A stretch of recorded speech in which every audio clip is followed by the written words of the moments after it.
ನಮಸ್ಕಾರ, ಸುಧಾಸ್ ಕಿಚನ್ಗೆ ಸ್ವಾಗತ. ಎಲ್ಲರಿಗೂ ಹಪ್ಪಳ ಸಂಡಿಗೆ ಎಣ್ಣೆಯಲ್ಲಿ ಕರಿಯೋದು ಎಲ್ಲರಿಗೂ ಗೊತ್ತಿದೆ. ನಾವು ಈಗ ಒಂದು ಡ್ರಾಪ್ಸ್ ಎಣ್ಣೆ ಬಳಸದೆ ಹಪ್ಪಳ ಸಂಡಿಗೆ ಕರಿಯೋದು ಹೇಗೆ ಅಂತ ನೋಡೋಣ. ಇವು ರೆಡಿಮೇಡ್ ತಗೊಂಡಿರೋದು. ಈಗ ಹಪ್ಪಳ ಸಂಡಿಗೆನ ನಾನು ಇಲ್ಲಿ ಮನೆಯಲ್ಲಿ ಮಾಡಿರೋದು ಕೂಡ ನೀವು ಎಣ್ಣೆ ಬಳಸದೆ ಹೇಗೆ ಕರಿಯೋದು ಅಂತ ತೋರಿಸ್ತೀನಿ.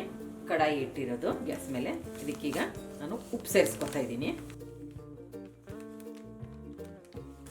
ಇದೇನು ಉಪ್ಪು ವೇಸ್ಟ್ ಆಗಲ್ಲ. ನೀವು ಈ ಥರ ಹುರಿದು ನೀವು ಎತ್ತಿಟ್ಕೋಬೋದು. ಯಾವಾಗ ಬೇಕು ಅವಾಗ ಹುರ್ಕೊಳ್ಳೋಕ್ಕೂ ಯೂಸ್ ಮಾಡ್ಕೋಬೋದು. ಇದನ್ನು ಬಿಸ್ಕತ್ ಮಾಡುವಾಗೂ ಬಳಸ್ಬೋದು, ಕೇಕ್ ಮಾಡುವಾಗೂ ಬಳಸ್ಕೋಬೋದು. ಇದನ್ನು ಉಪ್ಪು ಚೆನ್ನಾಗಿ ಬಿಸಿ ಬಿಸಿ ಆಗಬೇಕು.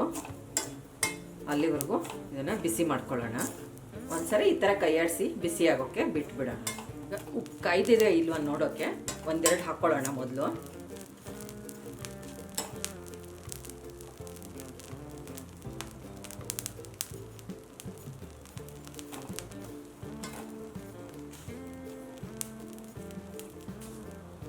ನೋಡಿ,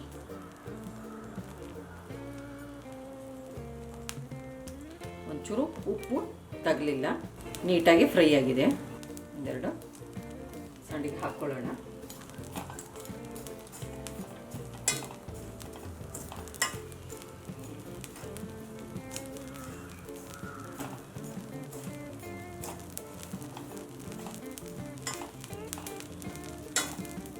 ನೋಡಿ ಹೇಗೆ ಅರಳುತ್ತಾ ಇದ್ದಾವೆ.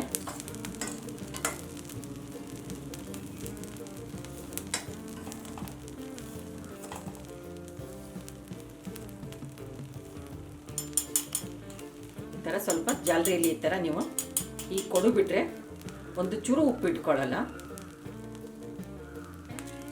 ನೀವು ಸಂಡಿಗೆ ಹಾಕ್ಕೊಳ್ಳೋಣ.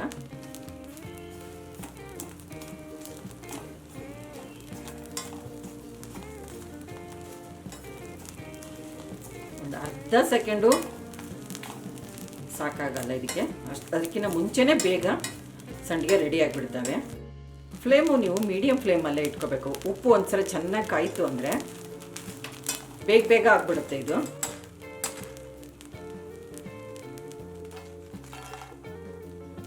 ಒಂದ್ಸಲ ಸಂಡಿಗೆ ಎಲ್ಲ ಕರೆದ್ಮೇಲೆ ಈ ಥರ ಉಪ್ಪಲ್ಲಿ ಕರೆದ್ಮೇಲೆ ಒಂದ್ಸಲ ಕೈ ಆಡಿಸ್ಕೊಂಬಿಡಿ. ಈ ಥರ ಮೇಲಿಂದ ಕೆಳಗೆ ಈ ಥರ. ಈಗ ಉಳಿದಿರೋದು ಮತ್ತೆ ಹಾಕ್ಕೊಳ್ಳೋಣ.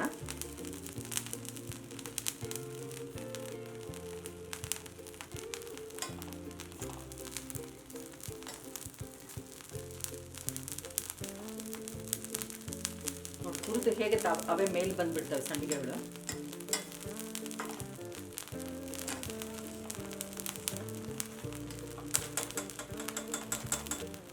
ಉಪ್ಪು ಚೆನ್ನಾಗಿ ಕಾಯಿತು ಅಂದರೆ ನೋಡಿ ಈ ಥರ ಸ್ವಲ್ಪ ಕೆಂಪಾಗುತ್ತೆ. ಆವಾಗ ನೀವು ಗ್ಯಾಸು ಲೋ ಫ್ಲೇಮಿಗೆ ಇಟ್ಕೊಳ್ಳಿ.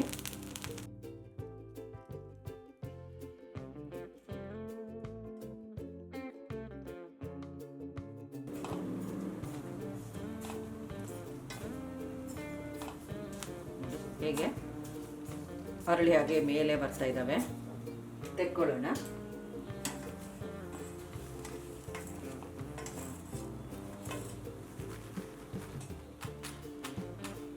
ಗರಿ ಗರಿಯಾಗಿದ್ದಾವೆ. ನಿಮ್ಗೆ ಎಷ್ಟು ಗರಿ ಗರಿದೆ ಅಂತ ತೋರಿಸ್ತೀನಿ. ತಣ್ಣಗಾಗಿದ್ದಾವೆ ನೋಡಿ ಇವು. ಯಾವುದೇ ಸಂಡಿಗೆ ತಗೊಳ್ಳಿ ನೀವು, ಕ್ರಿಸ್ಪಿಯಾಗಿ ಚೆನ್ನಾಗಿದ್ದಾವೆ. ನಾನಿಲ್ಲಿ ರೆಡಿಮೇಡ್ ಹಪ್ಪಳ ತೊಗೊಂಡಿದ್ದೀನಿ. ಹಪ್ಪಳ ತುಂಬ ದೊಡ್ಡದಾಗೋದ್ರಿಂದ ಇದರಲ್ಲಿ ಒಂದು 4 ತುಂಡು ಮಾಡ್ತಾಯಿದ್ದೀನಿ. ಈ ಥರ 4 ತುಂಡು ಮಾಡಿಕೊಂಡು ಫ್ರೈ ಮಾಡ್ಕೊಳ್ಳೋಣ.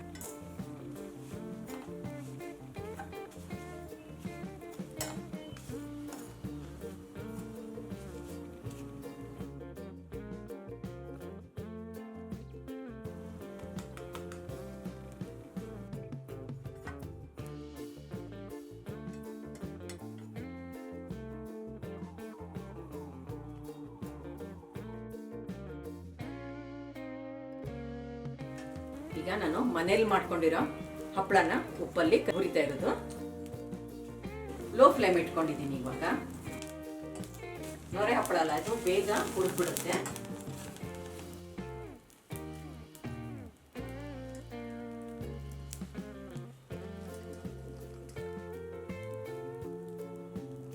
ಜೋಳದ ಹಪ್ಪಳ ಹುರಿತಾ ಇದ್ದೀನಿ ನೋಡಿ.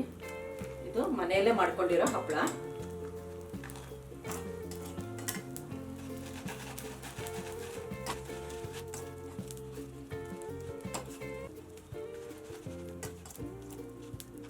ಹೇಗೆ ಅರಳುತ್ತೆ.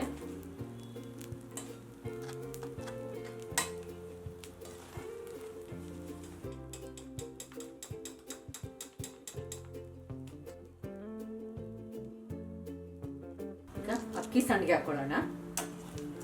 ಸ್ಪೂನಲ್ಲಿ ಮಾಡಿರೋ ಅಕ್ಕಿ ಸಂಡಿಗೆ ಇದು.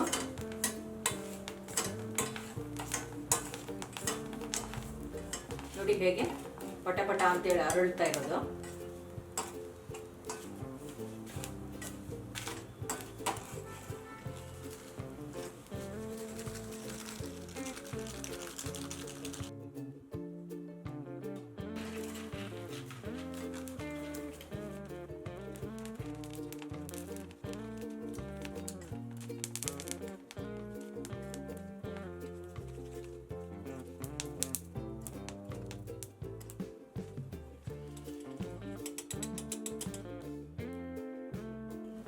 ನಾನಿಲ್ಲಿ ಹುರುಳಿ ಬೇಳೆ ಹಪ್ಪಳ ಹಾಕ್ತಾ ಇದ್ದೀನಿ.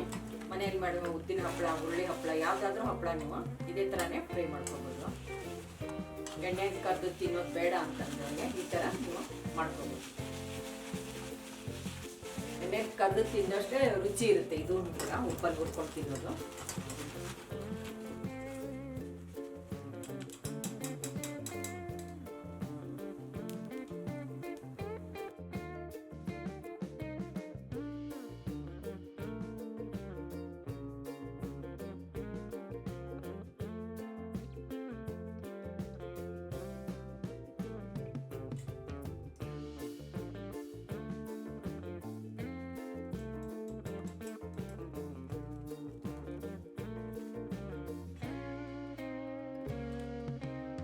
ಹುರ್ಕೊಂಡಿರೋದೆಲ್ಲನೂ ಸಂಡಿಗೆ.